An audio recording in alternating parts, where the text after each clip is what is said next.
One case altered Holmes in ways no one saw. Welcome to Sherlock File. I am your host, Julian Whitmore. Tell me where you're listening from below. I value every comment. Glad you're here. Let's begin. Holmes's discovery of the thread was hardly the grand revelation Watson had hoped for, yet it was enough to ignite his curiosity. The thread was too delicate, too unique, to be dismissed as a mere accident. It was an item of deliberate placement, a small detail overlooked by others, and Holmes seemed more engrossed in this seemingly insignificant clue than in any of the glaring evidence pointing toward Thomas Green. "We must proceed cautiously, Watson," Holmes murmured as he pocketed the thread and turned his attention back to the crime scene. Green, while a plausible suspect, may very well be a red herring carefully positioned to steer us away from the true culprit. He said it with such certainty that Watson could not help but feel a flicker of doubt about their initial conclusions.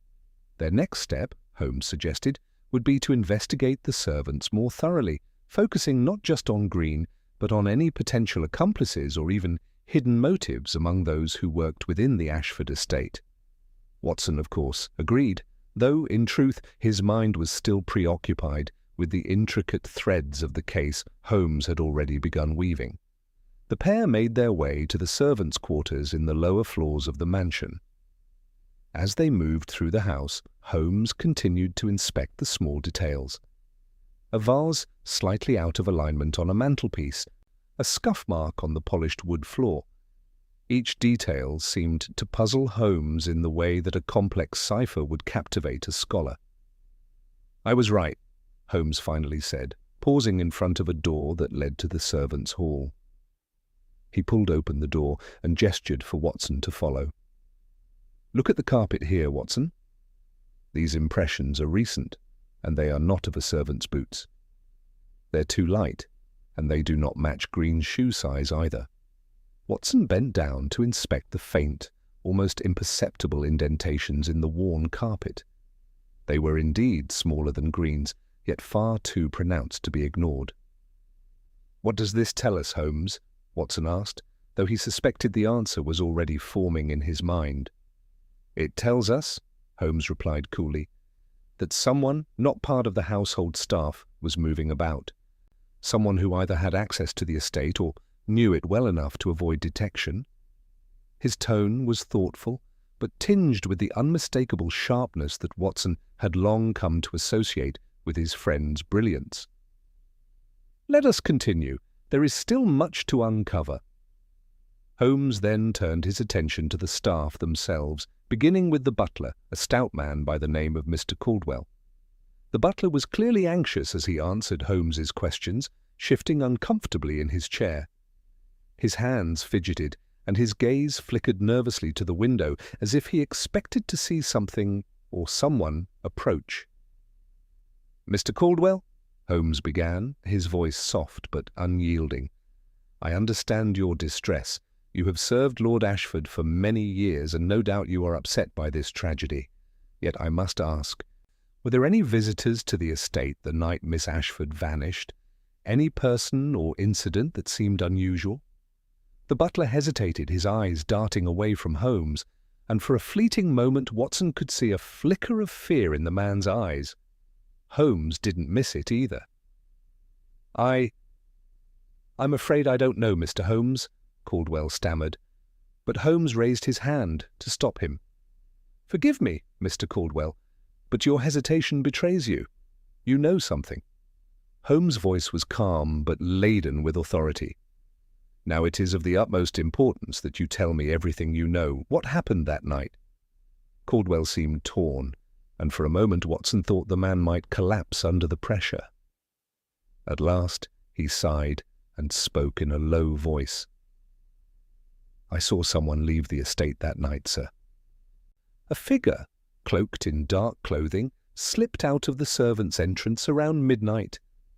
It was quick, almost deliberate, but I didn't know who it was. His voice dropped further as he glanced nervously toward the door, ensuring no one else was listening. "I didn't think much of it at the time, Lord Ashford had asked me to stay away from the back garden that night. He was quite insistent, though I know not why. Holmes's eyes lit up with the faintest flicker of recognition. Lord Ashford, he murmured, as if tasting the name for the first time.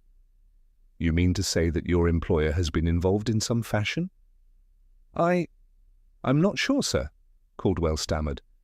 But I must tell you I saw Lord Ashford himself go into the garden earlier that evening. He had no intention of being seen. I thought it strange, but I did not ask him. Watson felt a shiver run down his spine. This was more than he had anticipated. It seemed that every new revelation from the staff added another layer to the case, a new direction, a new possibility. Holmes didn't respond immediately. Instead, he turned on his heel and motioned for Watson to follow. As they moved to leave the servants' quarters, he spoke in a low voice, more to himself than to Watson. A man behaves in one of two ways when he's guilty. Either he tries to distance himself from the crime, or he attempts to control the narrative entirely. Lord Ashford has done both. But Holmes, Watson said, puzzled. Could it be possible that Lord Ashford himself is involved? Perhaps he had a motive that we are overlooking. Holmes stopped mid-step, his piercing gaze fixed on Watson. I think it's time, Watson, that we began to consider that possibility more seriously. Their footsteps echoed softly down the hall, the sound of their quiet conversation swallowed by the oppressive silence that filled the mansion. As they moved toward the study to continue their investigation, Holmes's mind was already several steps ahead. He had seen through the false leads and half-truths, and now, it seemed, the final pieces of the puzzle were beginning to fall into place. But one thing was certain. The case was far from over, and the truth would soon reveal itself, but only through careful observation and the pursuit of the smallest clues. Holmes wasted no time after their conversation with Mr. Caldwell. He motioned for Watson to follow as they made their way back through the corridors of the estate, his mind racing through the newly uncovered facts. The idea that Lord Ashford might be involved was not one to be dismissed lightly. Holmes was careful, however, to avoid jumping to conclusions. His sharp eye for detail, as always, kept him from indulging in the luxury of speculation. Watson, Holmes said as they entered the study, our task now is to verify Caldwell's claims. If Lord Ashford is indeed involved, we must understand his motivations fully, and more importantly, we must ascertain the truth of what he was doing in that garden. He turned toward the desk, his fingers drumming lightly on the polished surface. But there's something else, something we've overlooked. Watson, who had been trying to piece the puzzle together himself, looked at Holmes quizzically. What do you mean? We've established that Caldwell saw something suspicious, and Lord Ashford's movements seem far too deliberate to be coincidental. What are we missing? Holmes paused, his gaze far off, as if he was staring into the very fabric of the case itself. The necklace, Watson. The diamond heirloom, which we presumed to be taken by the thief, was no mere trinket. It holds a sentimental and financial value far beyond its mere material worth. And yet, it has not turned up in any pawnshops, nor have we heard any whispers of its sale on the black market. He glanced at Watson, his eyes sharp.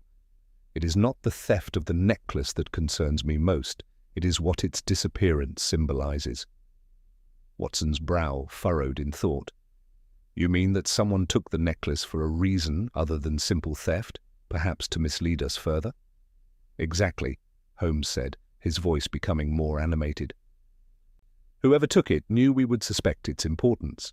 They wanted to ensure we focused on its loss, believing the theft was a sign of the crime's motive, but the necklace is nothing more than a diversion.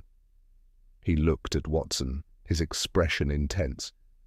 It is time to take a closer look at Lord Ashford. Watson, feeling the weight of Holmes' words, nodded and followed him to the large, elegant window overlooking the garden. The fog had thickened since their arrival, and the dim light cast long shadows on the ground below. We can start with the garden, Watson suggested, his voice measured. Caldwell claims he saw Ashford go there under suspicious circumstances. We might uncover something." Holmes gave a slight nod.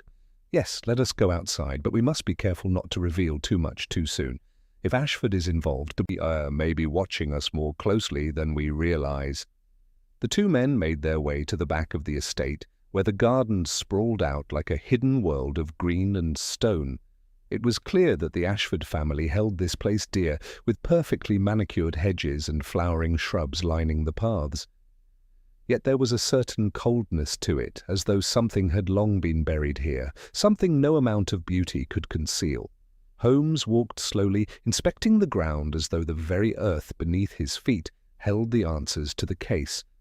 Watson, following close behind, did his best to match Holmes's careful pace, though the sense of unease in the air made him want to move more quickly. The longer they were outside, the more Watson felt the weight of the mystery pressing in on him.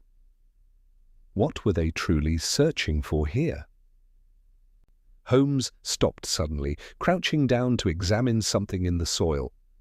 Watson leaned in to get a better look, but he saw nothing that stood out, just the disturbed earth, a few leaves scattered about, and the faintest impression of something heavy having been dragged along the ground. "Aha!" Holmes said softly, more to himself than to Watson. "This is interesting." "What is it, Holmes?" Watson asked, his curiosity piqued. Holmes didn't answer immediately. He reached down and picked up a small, gold-coloured object from the dirt, something that had been nearly buried beneath a few stray leaves. As he held it up to the light, Watson could see that it was a cufflink, finely crafted with an intricate design that matched a pattern Watson had seen before. "It belongs to Lord Ashford," Holmes said, his voice tight with realization. "I've seen this same cufflink on him during several of our earlier meetings." He studied the cufflink with a critical eye, examining its weight and craftsmanship. "It's not the kind of thing one simply loses, Watson. This cufflink was deliberately discarded here, and I suspect that the owner did not want it found." Watson felt a surge of understanding. "You believe that Lord Ashford had something to do with the disappearance after all, don't you?" Holmes stood up, pocketing the cufflink. "I do, Watson. I believe he is at the centre of this, though not in the way we initially thought. The case is far more complex than mere theft. The truth we seek lies in Ashford's actions that night, and in the items he chose to conceal or misplace." He turned to Watson, his gaze intense. "We must confront him directly." The two men made their way back toward the mansion, but as they reached the entrance, Holmes paused, his eyes scanning the surroundings. "But Watson," he said thoughtfully, "there's one last thing we must consider. If Ashford is behind this, then he is playing a much larger game, and we must be prepared to see beyond what is immediately before us." His eyes narrowed, as though he'd already begun to anticipate the next move. "Prepare for what, Holmes?" Watson asked, his mind still grappling with the implications of their discovery. Holmes gave a quiet smile. "For the game to truly begin, Watson, because the true motive behind this crime may be one we have yet to fully comprehend." As Holmes and Watson approached the front door of the Ashford estate, their steps grew heavier, laden with the weight of the revelations they had uncovered. The cufflink was now a key piece of evidence, yet its significance was still elusive. Holmes's calm demeanour suggested that he was several moves ahead in the game, but Watson, ever diligent, couldn't help but wonder whether they were truly prepared for what awaited them inside. Holmes paused just before they entered the drawing room, glancing over his shoulder at the rolling fog that seemed to envelop the mansion. His eyes, sharp and calculating, flicked back to Watson. "I believe, Watson, it is time to confront Lord Ashford directly. But be prepared. He is a man who has lived a life built on appearances and subtle manipulations. We will not simply uncover the truth. We will have to force him to reveal it." Watson nodded, though a sense of unease settled in his stomach. The stakes had grown far higher than either of them could have anticipated. They had come to the Ashford estate seeking answers, but now it seemed they were about to uncover something far more dangerous than a missing heiress. Inside, the atmosphere was thick with tension. Lord Ashford stood by the fireplace, his back to the door, staring into the flames. His movements were deliberate, yet there was something about the way he held himself that struck Watson as unnatural. The air of authority he usually commanded seemed somewhat diminished, replaced by an almost palpable wariness. "Ah, Holmes," Lord Ashford said without turning, his voice low and controlled. "And Dr. Watson, of course. I trust you have found no further signs of my daughter? It is truly a most dreadful situation." Holmes stepped forward, his gaze never leaving Ashford's back. "We've found quite a bit, Lord Ashford," he said, his tone measured but firm. "In fact, I would say we've uncovered more than you may have hoped." At this, Ashford finally turned, his face a picture of controlled concern. "What do you mean?" he asked, his brow furrowing in genuine confusion. Without hesitation, Holmes reached into his coat pocket and pulled out the cufflink. He held it up for Ashford to see, his eyes locking onto the aristocrat's with an intensity that seemed to pierce through the facade. "This, Lord Ashford," Holmes said slowly, "was found in your garden. It matches the one you are wearing, and yet you seem to have lost it there. The question, of course, is why?" Ashford's expression flickered for the briefest moment, a tiny, almost imperceptible shift that didn't escape Holmes's keen eye. It was as though the mask of composure had cracked just for an instant, but just as quickly it was back in place. "I see," Ashford said, his voice steady. "You are implying that I dropped it there deliberately? That I staged some sort of scene in the garden? I assure you, Mr. Holmes, you are mistaken." Holmes' gaze never wavered. "The situation is far more complicated than simple clumsiness, Lord Ashford, and it is far more complex than a mere theft. Miss Ashford's disappearance is only the surface of a much deeper problem." Ashford took a step back, his posture stiffening, and Watson could see the subtle signs of agitation creeping into his demeanor. "What are you suggesting, Mr. Holmes?" "The truth, I believe," Holmes replied, his voice unwavering. "Miss Ashford's disappearance was not an accident, nor was it the result of some random act of theft. It was orchestrated. Someone who had access to this estate, and who understood its inner workings, planned her disappearance meticulously. And the necklace which was taken was merely a decoy. The real target was not the jewel, but the truth that lies hidden beneath it." Ashford's lips tightened into a thin line, his fingers subtly twitching at his side.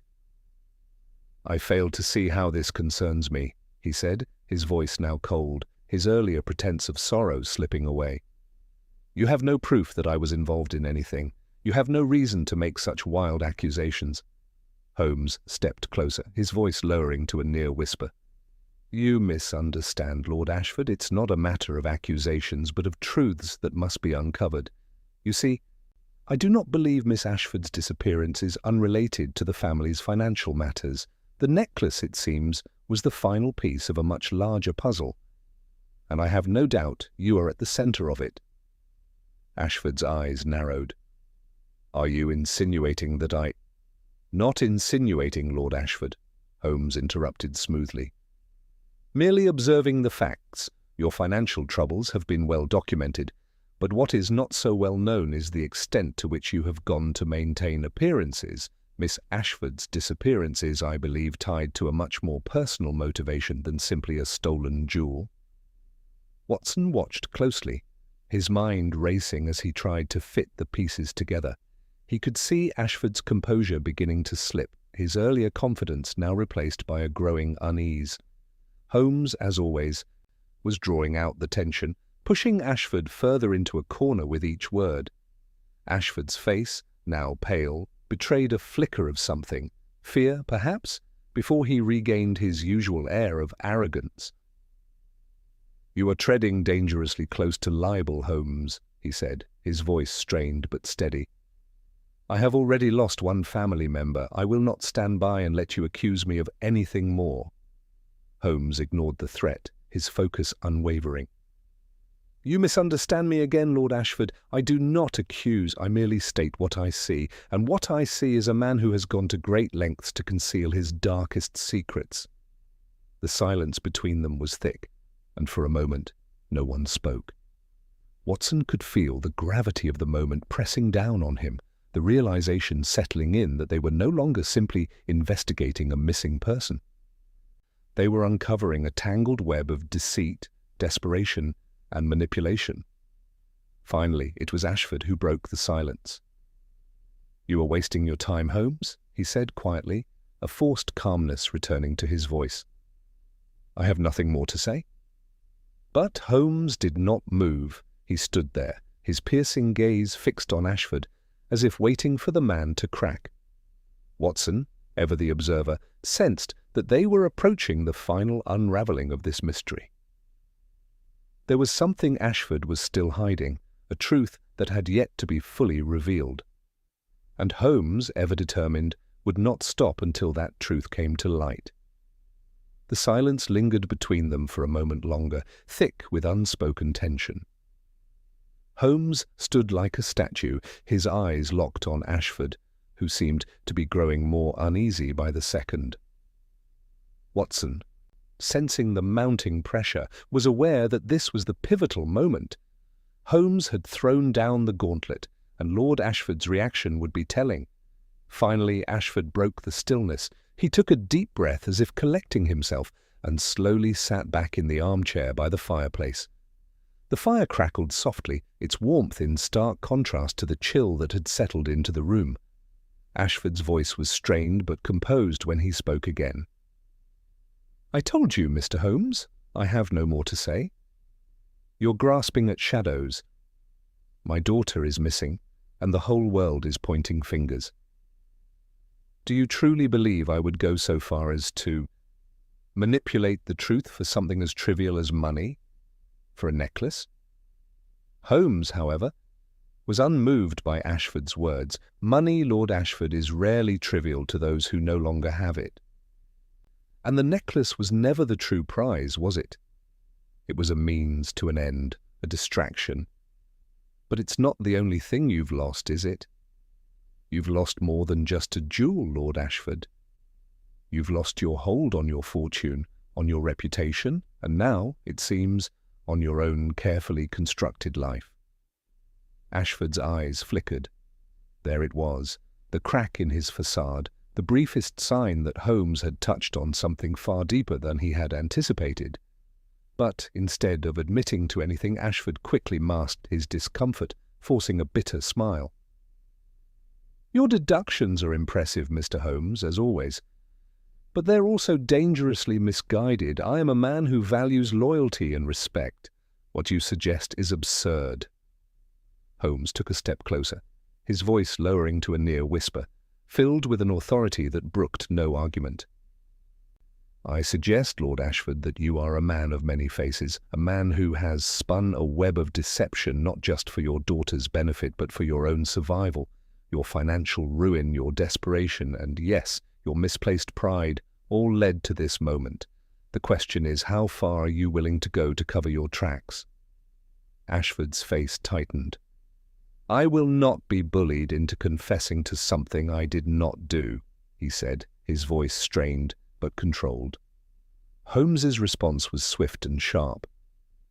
"Then perhaps you would care to explain how your cufflink came to be in the garden, how your actions were so carefully concealed from your own staff, and why the staff themselves have spoken of seeing you in the garden that night."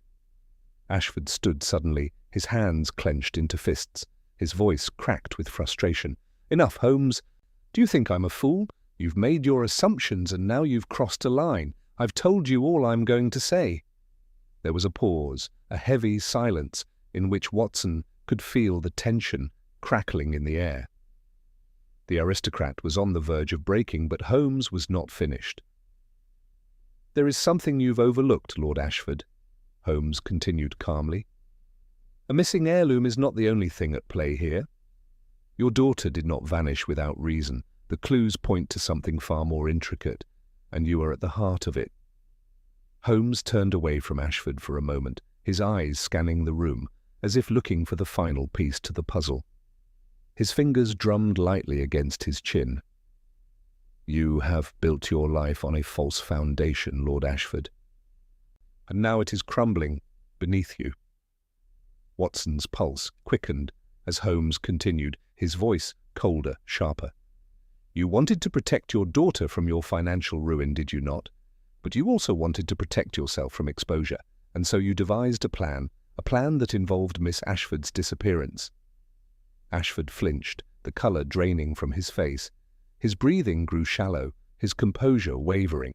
Watson could see that the man was fighting to maintain control, to deny the truth that was becoming more and more apparent with each passing moment. "You're insane," Ashford whispered, his voice trembling with a mixture of fear and anger. "I had no part in her disappearance, I swear it." Holmes, however, did not back down. "Your plan was never to kill her, Lord Ashford. It was to stage her disappearance, to make it look as though she had run away, taken by a thief or an intruder. The necklace was meant to be the perfect diversion. It would explain everything, the theft, the vanishing, the confusion.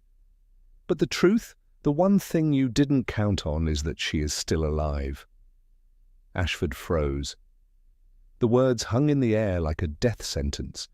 For a moment he seemed to lose all strength, his posture slumping as if the weight of the truth had finally crushed him. "She's alive?" Ashford repeated, his voice breaking. Holmes nodded, his eyes narrowing. "Yes. Miss Ashford is not dead, and she has not run away. She has been hidden, kept from view, and you have made every effort to ensure no one sees her again. But why? Why go to such lengths to conceal her?" Watson took a step forward, his voice barely above a whisper. "Holmes, what are you saying? That Miss Ashford staged her own disappearance?" Holmes' gaze remained fixed on Ashford. "No, Watson. I believe Lord Ashford arranged for his daughter's disappearance, not to harm her, but to hide her away, to shield her from the ruin that was inevitably coming. The financial collapse was too much, and his pride, his need to preserve his legacy, he couldn't bear the thought of losing everything." Ashford seemed to shrink before them, his hands shaking. "I didn't mean for it to go this far," he whispered. "I thought I could control it. Thought I could protect her. But it all slipped out of my hands." Holmes, his voice cutting through the brokenness of Ashford's confession, responded, "It always does. The truth, Lord Ashford, is that your actions have led us here, to you, to your lies, and to the woman who is still out there, somewhere, living a life you tried to erase." The room was heavy with the weight of their discoveries. For all of Holmes's brilliance, Watson couldn't shake the feeling that they were still missing something critical. Something about the truth of Miss Ashford's whereabouts and the true extent of her father's desperation that remained just out of reach. Lord Ashford's shoulders slumped as the weight of Holmes's words settled upon him. The air in the room was thick with unspoken truths, and for a moment it seemed as if the man might collapse under the pressure. His hands, which had been clenched tightly at his sides, trembled now, betraying a deep well of fear. I didn't want it to come to this," Ashford whispered, his voice breaking. "But I had no choice. The estate was failing. The creditors were at the door. Evelina was the last thing I had left. I couldn't let her ruin her life over this, over me." He turned away, running a hand through his hair, as if trying to grasp for something, anything that could give him an escape. Holmes remained silent for a long moment, his gaze never leaving Ashford. Watson, too, stood still, his mind spinning as the confession unfolded before them. The story was tragic, but there was still so much left to uncover.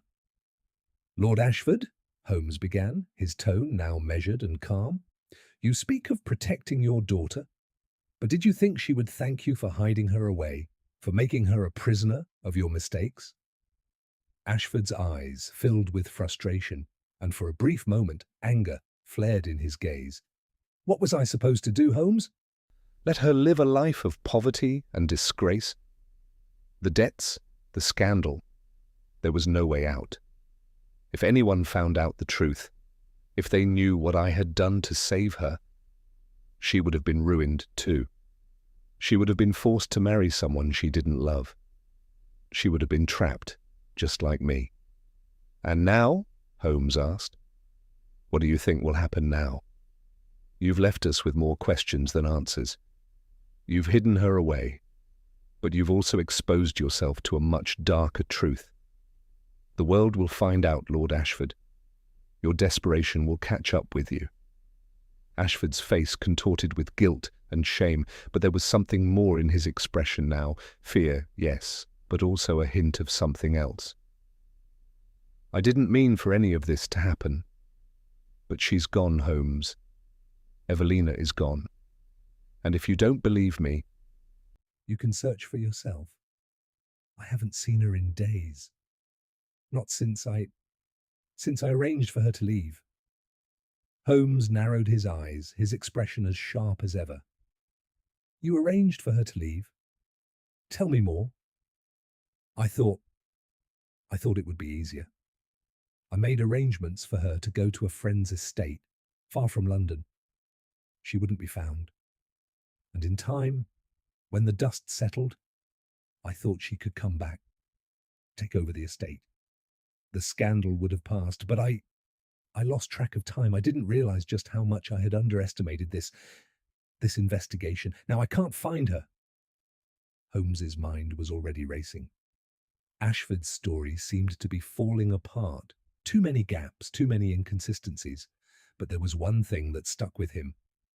You arranged for her to leave. But you don't know where she went. Ashford's silence was damning. That's strange, Holmes continued, his voice icy, because you've been so meticulous in covering your tracks. You've accounted for every detail of this ruse, yet you can't remember where she's gone? That doesn't make sense, Lord Ashford. You were far more deliberate in hiding her than you've let on. Ashford's eyes widened as he realized the flaw in his story. He began to pace, his hands running through his hair again. I don't know where she is anymore. The man I hired to take her. I don't even know if he did what I asked. I thought he was trustworthy, but now I'm afraid I've done something unforgivable. Holmes's gaze sharpened as he watched Ashford unravel. The pieces were starting to fall into place, but something was still off. The missing heiress, the cufflink in the garden, the strange arrangement with a mysterious man. There were far too many moving parts in this puzzle. Lord Ashford, Holmes said, his voice cold, you've been lying to me from the beginning. You claim to have sent your daughter away, but you cannot provide a single shred of proof. No letters, no witnesses, no receipts. You've been hiding something far more complicated than you realize. Ashford froze, his body tense, as if he were preparing to make a confession, but then he seemed to collapse inwardly, shoulders slumping in resignation. You're right, Mr. Holmes, he muttered, his voice barely above a whisper. I thought I could protect her, but I've made everything worse. I made a deal with someone. Holmes's interest piqued. A deal? A man named Charles Lennox, Ashford said, his voice trembling. I knew him from my dealings in the city. He promised me that he could help me, help Evelina disappear, for a price. I trusted him, but now I'm not so sure. His eyes widened in horror as the realization hit him. Lennox, I never told him where she was going. I never told him where I had hidden her. Holmes's mind was racing now. Charles Lennox. The name was unfamiliar, but that didn't mean he was irrelevant. If Ashford had been dealing with a man who had ties to the underworld, or someone willing to exploit his desperation, then it was entirely possible that Lennox had played a role in Evelina's disappearance, whether willingly or not. I need to find him, Holmes said, his voice suddenly decisive. We need to find Lennox. He's the key to this entire case. Ashford looked up, his eyes wide with fear. You have to hurry. I don't know if Evelina's still alive. I've made so many mistakes. Holmes turned to Watson, his expression hardening. "We have no time to lose, Watson. If Lennox is involved, then we must find him before he disappears into the shadows, just like Miss Ashford." As the two men left the study, the weight of Ashford's confession hanging heavily in the air, Watson felt a surge of urgency. Everything had shifted in a moment. They were no longer simply chasing the truth of a missing heiress. They were now hunting a dangerous man who could hold the key to unraveling the entire mystery. But time was running out. Holmes and Watson hurried through the dimly lit streets of London, the weight of their newfound information pressing heavily on both of them. Ashford's confession had opened a new, darker path in their investigation. And now their pursuit was far more urgent. The once mysterious disappearance of Miss Evelina Ashford had evolved into a far more complex and dangerous game. A man named Charles Lennox, linked to Ashford's secret dealings, was now the key to unraveling the entire mystery. Holmes's mind was racing as he spoke, his words sharp and calculated. Lennox is not a man to be taken lightly. If he was involved in Miss Ashford's disappearance, he's either deeply entrenched in the world of crime, or he's someone who can manipulate people and events to his will. Either way, we must find him quickly before he vanishes again. Watson nodded, his own thoughts following the same thread. "Do we have any leads on where to find him, Holmes? Ashford seems to have no real knowledge of where Lennox took Evelina. Can we rely on him at all?" Holmes glanced up, his eyes scanning the fog that seemed to consume the city, as if hiding secrets beneath its dense shroud. "Ashford's role in this has been one of manipulation and fear, Watson. I believe he acted out of desperation, but Lennox, he is the one with the power. If Evelina is still alive, Lennox is the one who can tell us where she is." They reached the small office of a private investigator that Holmes had used on a few occasions in the past, a man by the name of Robert Wells. Wells was an excellent source of information when it came to tracking down people who preferred to stay out of sight. Holmes knocked sharply on the door, and within moments a short, wiry man with a stern expression appeared. "Holmes," Wells said gruffly, recognizing his visitor, "what brings you here at this hour? Got another case that needs cleaning up?" "I need information, Robert," Holmes replied, his tone businesslike. "Charles Lennox. Do you know him?" Wells's brow furrowed as he stepped aside to let Holmes and Watson into his cramped office. He gestured toward the cluttered desk piled with papers, but his eyes were focused on Holmes. "Lennox, eh? Yeah, I know the name. He's a bit of a shadowy character, mostly keeps to himself, but he's got connections. Word around town is that he's mixed up in some dirty business, blackmail, extortion, maybe even worse. Not someone you want to cross." Holmes leaned forward, his voice steady but firm. "I need to find him. Fast. He's involved in a case I'm working on. Do you have any idea where he might be?" Wells hesitated for a moment, clearly weighing the decision. "Lennox is slippery, Holmes. He doesn't leave much of a trail. But there's a place. He frequents it. Some kind of backroom establishment near the docks. Not the kind of place you'd find on any respectable map. It's a den of sorts, a place where people go to disappear." Watson's face darkened as he processed the information. "You mean a hideout for criminals?" "That's putting it mildly," Wells replied, his voice lowering. "It's called the Salt House. It's not a place you go looking for trouble unless you're already knee-deep in it. But if Lennox is there, that's the last place anyone would think to look for him."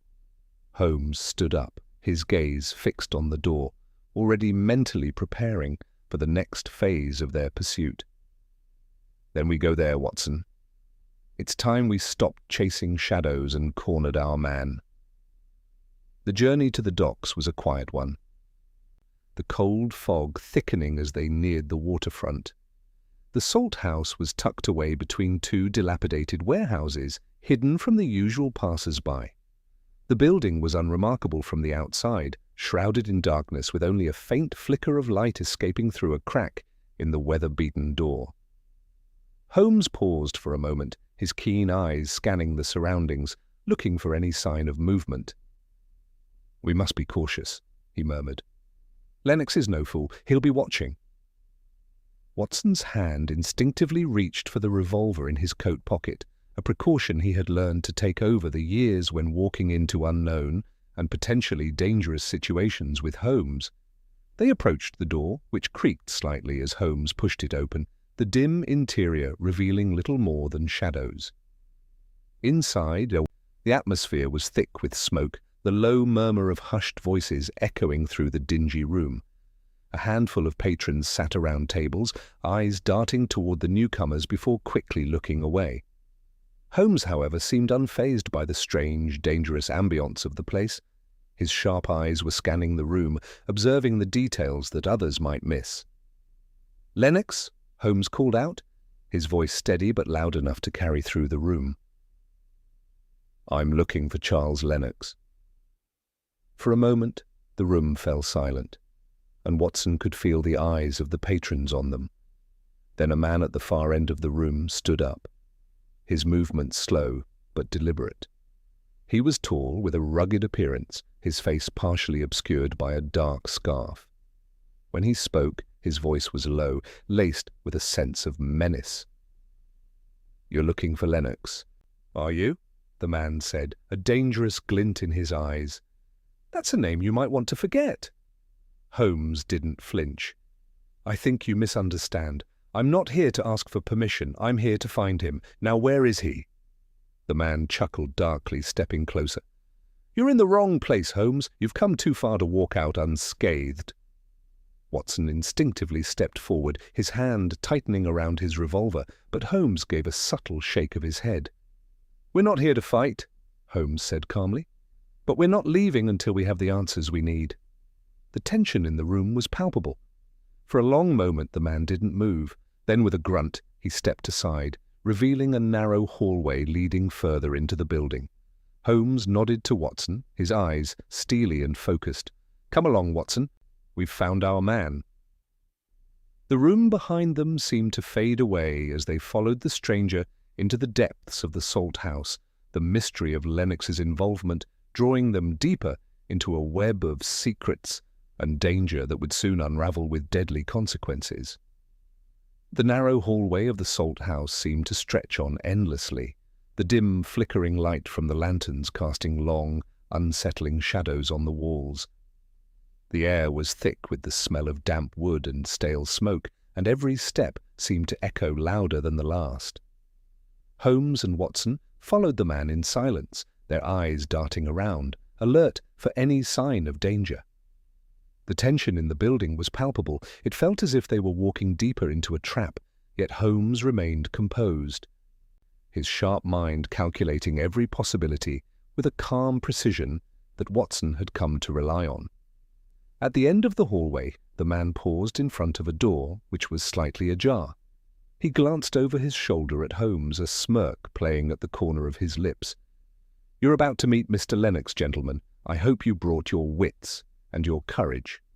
Without another word, he pushed the door open, revealing a small, dimly lit room. The scent of tobacco and something stronger, brandy perhaps, hung in the air. A large, burly figure sat at the far side of the room, his back to them, gazing out of a window that overlooked the murky waters of the Thames. The man was tall, dressed in a dark coat, his posture relaxed, but with an air of danger that seemed to fill the room. Holmes stepped forward, his presence commanding. "Mr. Lennox, I presume?"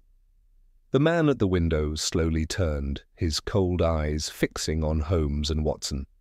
A faint smile tugged at the corner of his lips, but it didn't reach his eyes. "Holmes," Lennox said, his voice low and controlled.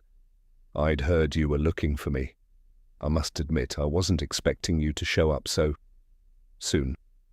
"I'm not one to waste time," Holmes replied, his gaze unwavering. "I believe you know why we're here." Lennox chuckled, leaning back in his chair, his fingers tapping rhythmically on the armrest. "I have a fair idea, yes. You're here about Miss Ashford, aren't you? How interesting. I must admit I didn't think her little disappearance would attract the attention of someone like you." Watson felt the hair on the back of his neck stand up. There was something unsettling about the way Lennox spoke, as if he had been expecting them all along. Holmes, however, seemed unfazed, his eyes narrowing slightly. "You're involved in her disappearance," Holmes stated, his voice sharp. "We know that much. What we don't know is why."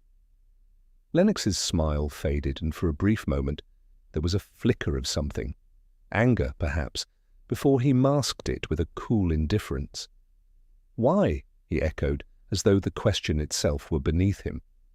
"I suppose the real question is why not? The Ashford family is full of secrets, secrets that people would kill to protect. I simply helped Evelina escape the life she was doomed to live. She never would have made it out of that house otherwise."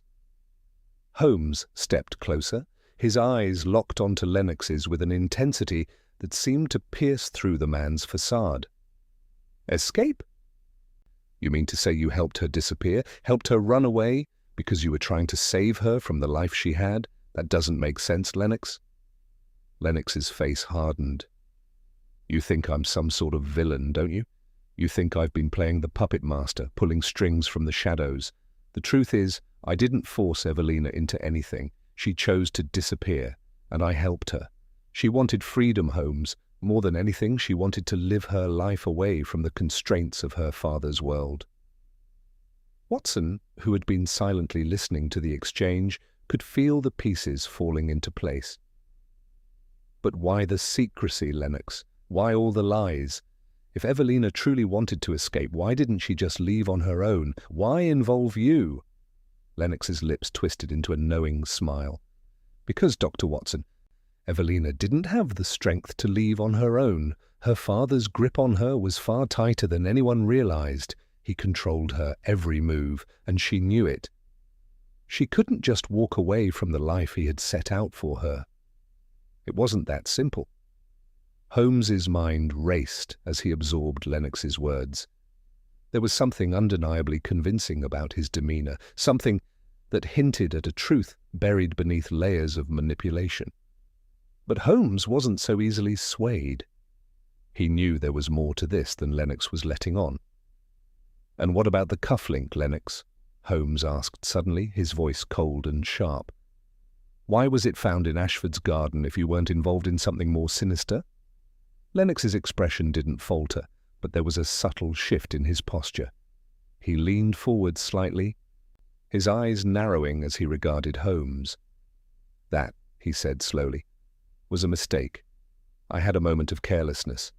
I didn't mean for any of it to fall apart like this." "Carelessness?" Holmes repeated, his skepticism evident. "You don't strike me as someone prone to mistakes, Mr. Lennox. I think you know exactly what you've been doing, and I think you've been covering up far more than just Evelina's disappearance."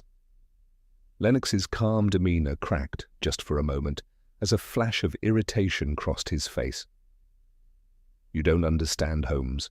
There's more at play here than you realize. Much more." Holmes took a step closer, his voice lowering to a near whisper. "Then explain it to me. Tell me what you've been hiding, and I'll let you walk away. Continue to lie to me, and you'll find yourself tangled in your own deceit. I'm not as easily fooled as your employer was, Mr. Lennox." For a long moment, Lennox simply stared at Holmes, his expression unreadable. Then with a deep sigh, he leaned back in his chair, his shoulders slumping as if the weight of the truth had finally become too much to bear. It wasn't just Evelina, Holmes. It was her father, too. The revelation hit Watson like a bolt from the blue. He glanced at Holmes, who stood motionless, his gaze fixed on Lennox, waiting for the man to continue. Lennox's voice was barely a whisper, laden with regret. Ashford's financial ruin wasn't just a result of bad investments. It was deliberate. He was planning to fake his daughter's death to escape with the money, and Evelina, poor girl, had no idea. The room seemed to shrink as Lennox's words hung heavily in the air. Watson's heart raced, and for a moment he struggled to process the implication of what Lennox had just revealed. He glanced at Holmes, whose face remained unreadable, but his eyes betrayed the sharpness of his mind as it turned the new information over, examining it from every angle.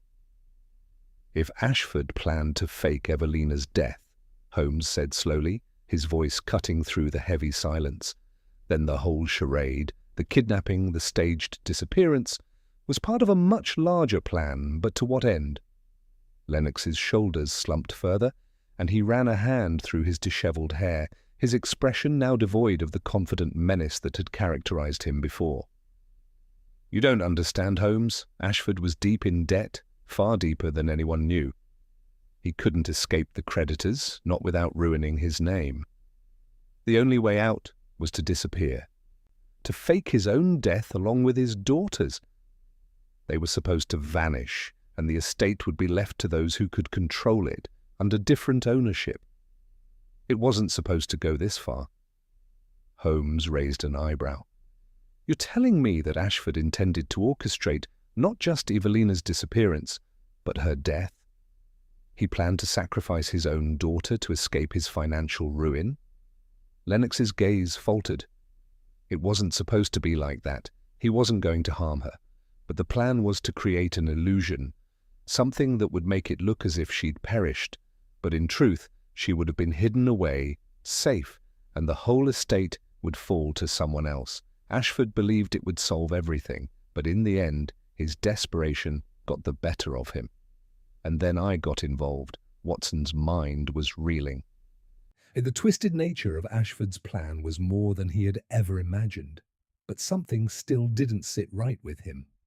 "And you, Lennox, why help Ashford with such a dangerous plan?" Lennox chuckled bitterly, his eyes dark with regret. "At first, it was just about money. Ashford offered me a cut of his estate in exchange for helping him stage it all. I knew he was a man in a tight corner, but when I saw the lengths he was willing to go to, I started to think, maybe this wasn't just about money, maybe it was about something more." Holmes watched him intently. "What do you mean by that?" "I mean, Ashford wasn't just trying to escape his debts," Lennox continued, his voice lowering. "There was something more personal at play. He didn't just want to disappear from the creditors. He wanted to disappear from the world, from his daughter. He hated her for what she represented." The room fell into a heavy silence as Lennox's words settled in. Watson glanced at Holmes, who stood unmoving, his sharp mind calculating the next step. "Why?" Watson asked, his voice cutting through the quiet. "Why would a father feel that way about his own daughter?" Lennox sighed, his gaze dropping to the floor. "Because Evelina wasn't just a daughter to him. She was a symbol of his failure. The truth was, Ashford had been in love with someone who was not his wife. But his affair had been discovered, and the family name was at risk. Evelina, the daughter of that affair, had been a constant reminder of his shame. She wasn't part of the plan, Watson. She was a mistake that he couldn't undo." Watson recoiled at the thought. He had known Ashford to be desperate, but never had he imagined the depths of the man's resentment. Holmes, ever calculating, spoke up, his tone soft but with a sharp edge. "So Ashford didn't just want to escape the debts, he wanted to erase Evelina. He saw her as a burden, and that's why he orchestrated her disappearance. But that doesn't explain why he would send her to you, Lennox." Lennox shifted uncomfortably in his chair, his eyes flicking nervously toward the door. "He didn't mean for her to get caught in all this. I swear, the plan was simple. Send her to a safe house, far from London. He promised her a new life, a life where she wouldn't have to be part of his shame. I thought I was doing the right thing by helping her. But I didn't know. I didn't know that Ashford's own desperation would push him to the point of trying to erase everything. I thought I was saving her, but I wasn't. I was just as much a part of this twisted game." Holmes's eyes narrowed. "And you thought she would simply disappear, unscathed, while the world believed her to be dead? You didn't think for a moment that Ashford's actions would have consequences beyond the financial?" Lennox's lips twisted into a grimace. "I didn't think that far ahead. But when it became clear that she was truly gone, really gone, I started to question everything. I couldn't just sit back anymore. I couldn't let her be forgotten like that." Holmes took a step closer, his expression hardening. So now you want redemption? Now you wish to make things right? Lennox's eyes flicked to the door again, his posture stiffening. It's too late for that. Evelina is gone, and I don't know where she is anymore. Ashford. I don't know where he is. He disappeared the moment he thought I would fail him. Then help us find her, Lennox, Holmes said quietly, his voice as sharp as ever. You owe her that much. Lennox hesitated, his fingers curling into fists. You don't understand, Holmes. I didn't just help her disappear. I helped Ashford cover his tracks. He had a plan, a backup plan in case everything went wrong. And if you're going to find Evelina, you'll have to uncover that plan. Holmes's eyes hardened. Then tell me what you know, Lennox. Every detail. We're running out of time. Lennox exhaled deeply, his expression defeated. I don't know where she is, but I know where Ashford hid his last card. If you want to find Evelina, you'll need to find what he's left behind. He hid it in the old chapel, the one near the estate. It's the last place he went before he vanished. Holmes turned to Watson, his gaze sharp. We're not done yet, Watson. We're closer than ever. The answers lie within Ashford's final hiding place. Without another word, Holmes turned on his heel, heading for the door. Watson followed, the weight of the final revelation settling on him. Ashford's plan had gone deeper than anyone had anticipated, and now they were about to walk into the heart of his darkest secrets. Holmes and Watson made their way quickly through the narrow streets of London, the weight of Lennox's words pressing down on them. The old chapel, Ashford's last hiding place. It felt like a final, desperate move, one last attempt to safeguard the truth before everything came crashing down. As they approached the outskirts of the city, the fog grew thicker, the streets quieter, and the sense of foreboding heightened. The chapel was an ancient structure, nearly forgotten by the city, its presence lingering like an old memory. When they arrived, the building appeared as it always had, a crumbling, forgotten relic of a bygone era. The Gothic stonework stood solemnly, covered in creeping ivy, with a small iron gate that creaked in the wind. Holmes, undeterred, pushed open the gate, his eyes scanning the surroundings as though searching for a hidden clue that might have eluded him. Holmes, do you really believe this will lead us to Evelina? Watson asked quietly, his voice carrying a sense of unease. He had seen so much in the last few days, but this felt different. The chapel, with its air of neglect and mystery, seemed to exude an ominous energy. Holmes did not respond immediately. Instead, he stepped forward, his eyes fixed on the chapel door. I believe this is where Ashford chose to hide his final piece of the puzzle, Watson. If he intended to disappear, he would have needed a place that not even the most determined investigator could find. This chapel would be the perfect location for secrets. They crossed the threshold into the dimly lit interior. The air was heavy with dust and the faint scent of mildew, but there was something else, an unsettling stillness. The large, open space seemed endless, its high, vaulted ceilings casting deep shadows across the pews and stone floors. Sunlight filtered weakly through the stained glass, creating a soft, ghostly glow that added to the chapel's otherworldly atmosphere. Holmes moved with purpose, his sharp eyes scanning every corner of the chapel, as if reading its every detail. Watson followed, his heart racing with anticipation, but also with an unsettling sense of dread. It was as though they were no longer in the real world, but in a place suspended between the living and the dead. "Do you see it?" Holmes asked quietly, pointing toward the far end of the chapel, where a stone altar stood, draped in shadow. "There's something there." Watson squinted, his eyes adjusting to the dim light. At first, he saw nothing out of the ordinary, but then, as his gaze sharpened, he noticed the faint outline of a hidden door at the base of the altar, part of the stonework that blended so seamlessly with the rest of the structure that it had remained undetected by all but the most observant. Holmes approached the altar with the same precision and certainty that had marked every step of the investigation. He ran his fingers lightly over the stone surface, feeling for any irregularities. It didn't take long before he found what he was looking for, a small, hidden latch embedded in the stone. With a quiet click, the door slowly creaked open, revealing a narrow staircase that descended into darkness. "After you, Watson," Holmes said with a barely perceptible smile, stepping aside to let his companion lead the way. Watson hesitated for only a moment before stepping forward, the darkness seeming to swallow him whole as he descended the stairs. The air grew colder the deeper they went, and the silence became almost suffocating. The only sound was the echo of their footsteps reverberating off the damp stone walls.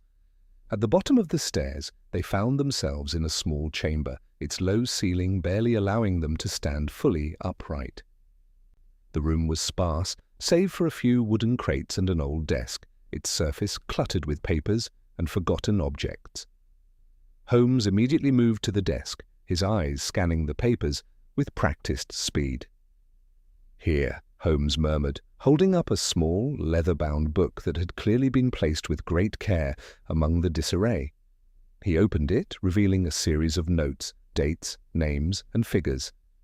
As Holmes flipped through the pages, the weight of their significance became clear.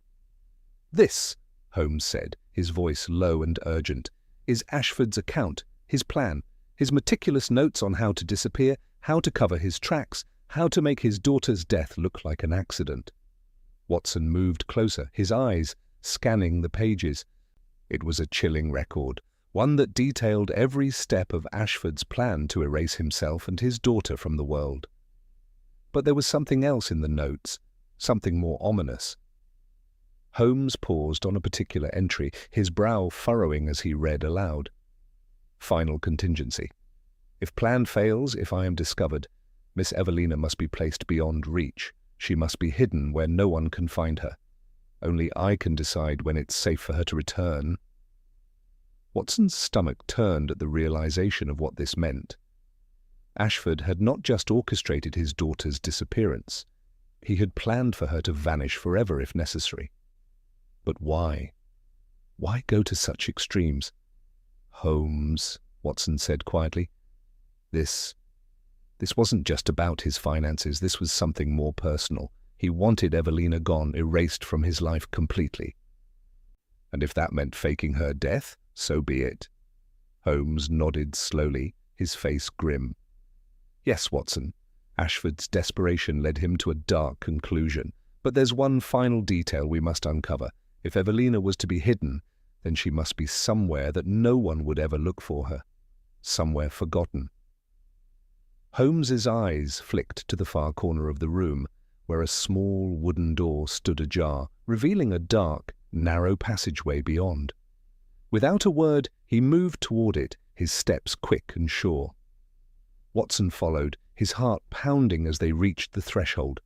Inside, the passage was even colder, the air thick with the scent of decay. But at the end of the corridor there was a door, an old iron door, its surface rusted with age. Holmes reached for the handle, and with a quiet creak, the door swung open, revealing what lay beyond. The room they entered was small, hidden deep within the earth, untouched by time, and there, in the center, was Evelina. She lay unconscious, her face pale, her body cold to the touch, but she was alive. And for the first time in days, Watson felt the flicker of hope. They had found her, but now they had to uncover the truth of Ashford's twisted plan and ensure that Evelina would never again be forced to live in the shadows of her father's lies. The sight of Evelina lying motionless in the dimly lit room was both a relief and a shock. She looked fragile, her face ashen, her body still and unresponsive. But even in her unconscious state, there was a sense of peace about her, as though the terror of her circumstances had, for a moment, been paused. Holmes was the first to move, his fingers pressing gently to her wrist, checking for a pulse. "She's alive," Holmes said quietly, his voice steady, but there was an underlying urgency in his tone. "Weak, but alive. We need to get her out of here, Watson." Watson stepped forward, his heart pounding. He had feared the worst, that they would find Evelina too late, that Ashford's twisted plan would have succeeded. But now, seeing her in front of him, alive, though seemingly on the brink, only brought a new wave of questions. What had she been through in this dark, hidden place? What had Ashford planned for her, and why had he gone to such lengths to hide her away? Holmes quickly examined the small chamber, his eyes darting around the stone walls, searching for any clues that could explain Evelina's state. There were no signs of violence, no evidence that she had been physically harmed beyond her faintness. The room was sparsely furnished, a single cot, an overturned crate in the corner, and a few scattered, crumpled papers.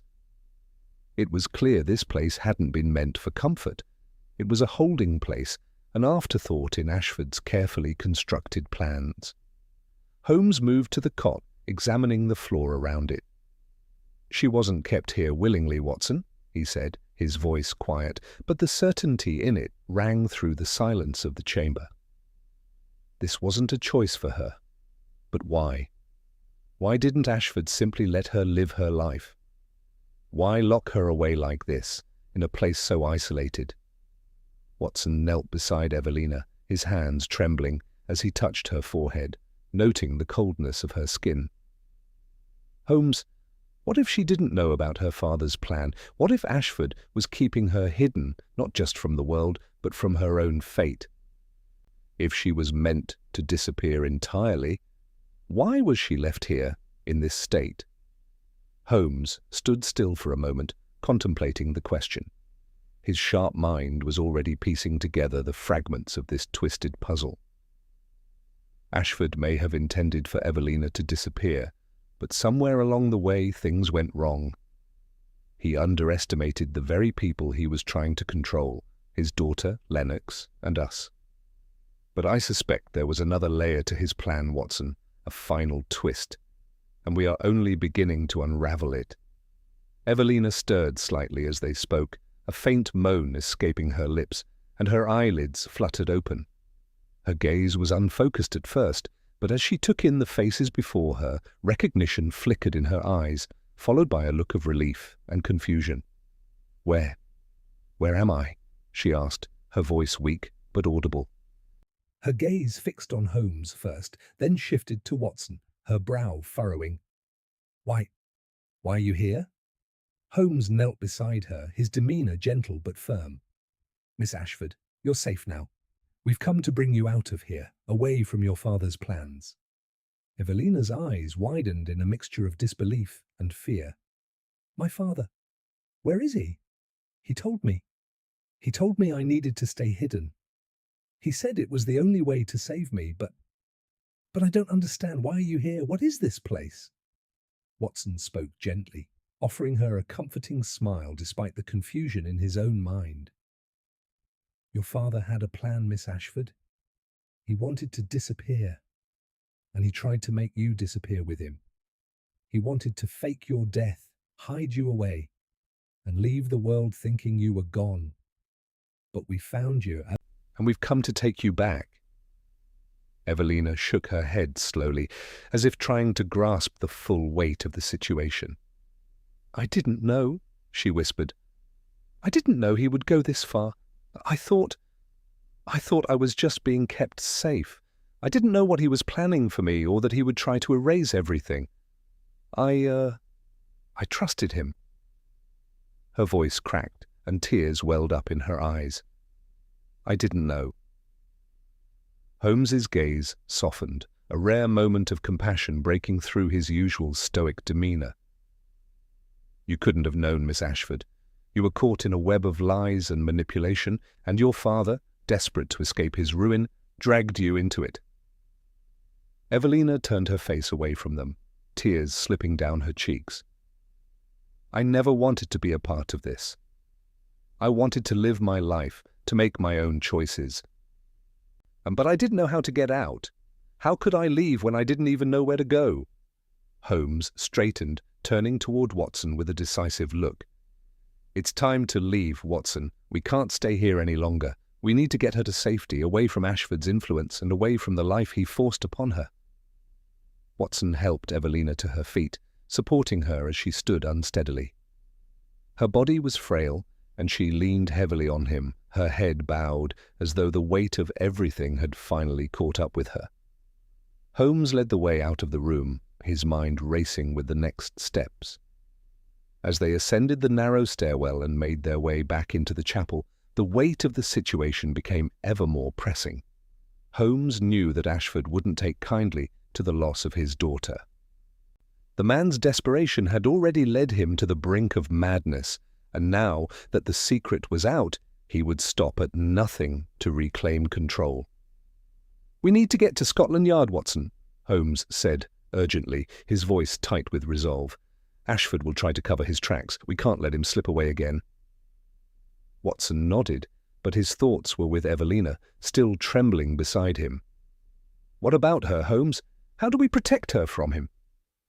Holmes paused for a moment, considering the question. "We keep her hidden. We get her out of London, away from his reach. And we bring the full force of the law to bear on Ashford. We will expose everything he's done and bring him to justice." As they stepped into the cold, foggy night, with Evelina safely between them, Holmes's mind never stopped working. There was still more to uncover. And Ashford's fall from grace had only just begun. But for now, they had the truth, and that was enough to begin the final steps in this long and twisted journey. The night air was damp and biting as Holmes, Watson, and Evelina made their way through the fog-choked streets of London. Evelina, though still weak, had gathered some strength with the reassurance of Holmes's presence. The rawness of her emotions, betrayal, confusion, and a desperate yearning for freedom was evident in her every movement. But there was a flicker of something else, too. Hope. For the first time in what felt like forever, she was walking towards a future where her own choices would matter. Holmes, ever the composed figure, was deep in thought. The puzzle had come together in ways he had never expected, but there was still one lingering question. The solution was clear now, and the resolution would not be long in coming. Ashford's manipulations, his desperate need to escape the world he had created, would soon meet their end. Holmes was certain of it. As they approached the safe house where they would get Evelina medical attention and protection, Holmes spoke, his voice calm, but with a slight edge of finality. "Watson, I believe we have enough evidence to ensure Ashford's downfall. Lennox's involvement, coupled with Ashford's own confession through the notes he left behind, will hold in any court. But we must act quickly before Ashford has the chance to cover his tracks or disappear." Watson nodded, though his mind lingered on Evelina. Her resilience had been extraordinary, even if she hadn't known the full extent of the web that had trapped her. As they entered the house, Watson turned to her with a reassuring smile. "You're safe now, Miss Ashford. Your father's plans won't reach you again. We'll make sure of that." Evelina gave a faint, grateful nod, her expression softening. But there was still a deep sadness behind her eyes. "Thank you," she whispered, almost as if the words themselves were a balm to her wounded soul. "I thought I would never be free." Holmes watched them both for a moment, then turned his attention back to the situation at hand. "I've already contacted Scotland Yard. Inspector Lestrade will be here shortly to take the evidence. Once Ashford is arrested, we will expose the full extent of his schemes. But I must admit, Watson, the final piece of this puzzle still remains elusive." Watson raised an eyebrow. "You're not satisfied, Holmes?" "But the case is all but solved." Holmes' lips curled into a thin smile, the familiar gleam of resolve in his eyes. "On the surface, yes, but I've been thinking. Ashford's plan was meticulously executed, but one detail has always bothered me. Why did he trust Lennox so implicitly? Why did he hand over the reins to a man so clearly out for himself, a man who, I suspect, had his own agenda?" Evelina's gaze flickered, confusion mixing with curiosity. "But Lennox was working for him. He helped me escape. He said it was to protect me." Holmes nodded, acknowledging her statement. "Yes, he did. But there's more to Lennox than meets the eye. You see, Miss Ashford, Lennox's interest in you and your father's estate was not purely out of kindness. He wasn't simply helping you disappear to protect you. His involvement ran deeper. Watson looked at Holmes. Realization dawning. You mean Lennox had something to gain from this beyond the money Ashford promised him? Holmes's smile deepened. Precisely, Watson. Lennox had a plan of his own. He saw Ashford as a means to an end, an opportunity to inherit the very estate that Ashford was so desperate to protect. But what he didn't expect was that in his pursuit of control, he would make one fatal error. Evelina looked between them, her voice trembling. What error? What do you mean?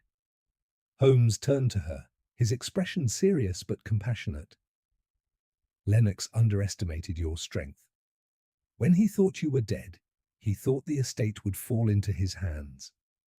But he failed to realize that your survival would be the one thing that unraveled his entire plot. As Holmes spoke, the sound of footsteps echoed from the hallway, and moments later, Inspector Lestrade entered, his face grim but determined. Holmes, Watson, he said with a nod. I've gathered everything we need. The papers, the confession from Lennox, and the official records on Ashford's debts. It's all here. Holmes stepped aside, allowing Lestrade to step forward. I trust the evidence will be enough to ensure Ashford's arrest? Holmes asked. Lestrade looked at the papers in his hands, nodding slowly. It will be. Ashford's manipulation of his daughter, his financial schemes, his attempt to fake her death, all of it will be exposed. But Lennox, his voice faltered for a moment. Lennox will be a harder case. He's slippery, Holmes. He's been playing the long game, and we'll need more than just what we have to bring him to justice. Holmes gave a slight smile, his eyes gleaming with anticipation. Leave that to me, Lestrade. I'm certain we'll catch him. He won't escape. As the conversation continued, Evelina listened quietly, her heart heavy, but her resolve growing stronger. She had been hidden away for so long, kept in the dark by her father's manipulation and Lennox's deception. But now, with the truth emerging, she could finally see a way forward. Holmes turned to her once more, his voice gentler now. Miss Ashford, you are free now. Your father's influence is gone, and Lennox will soon follow. You have the power to build your own life. It will be a difficult road, but you do not have to face it alone. Evelina's eyes filled with tears as she looked at Holmes, her voice barely above a whisper. Thank you. I never thought this would end. I thought I'd be lost forever. You were never lost, Miss Ashford, Holmes replied softly. You simply needed to find the right path. As Holmes, Watson, and Evelina watched Lestrade begin the work of finalizing the case, the weight of the mystery finally began to lift. Ashford's dark plans were shattered, Lennox's greed exposed, and Evelina, though scarred, could now move forward, a survivor of a scheme that had threatened to destroy her. Holmes looked out the window, the fog beginning to dissipate as the first rays of morning light broke through the gloom. He turned back to Watson with a knowing smile. Another case closed, Watson, Holmes said, his voice filled with quiet satisfaction. And another reminder that even the darkest plots cannot withstand the light of truth. Watson smiled, grateful for the resolution, but also for the woman who had found a way to reclaim her life. Indeed, Holmes, another case solved, and this time with a little light at the end of the tunnel for Miss Ashford. As they left the safe house, stepping into the clarity of a new day, the echoes of the case still lingered in the air, but Holmes was already thinking of the next challenge ahead. And with that, the case of the vanishing heiress came to an end, leaving behind nothing but the quiet satisfaction of justice served.